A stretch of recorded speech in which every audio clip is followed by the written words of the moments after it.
ګران کتونکو د کوم ځناور د کوم څاروي چې پیدایشي غوږونه نه وي په داسې صورت کې په دغه ځناور باندې قرباني کول دا نه دی جایز.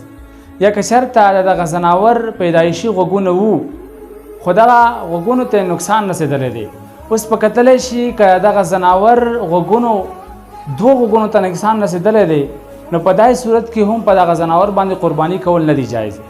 یا نقصان یو غوږ ته رسېدلی دی، که چېرته دغه نقصان نیم نه زیات ته رسېدلی و نو په داسې صورت کې د دغه ځناور باندې قرباني کول نه دی جایز. او که چېرته دغه نقصان نیم نه کم ته رسېدلی و، یو غوږ سالم دی او دویم غوږ هغه نقصان نیم نه کم ته رسېدلی دی نو په داسې صورت کې بیا په دغه ځناور باندې قرباني کول جایز دي. او که چېرته یو ځناور دی هغه پیدایشي غوږونه شته خو هغه واړه واړه غوږونه والی چې موږ تاسو ورته د سني غوږونه والا وایي نو په داسې ځناور باندې هم قرباني کول جایز دي. واخر دعوانا ان الحمد لله رب العالمین.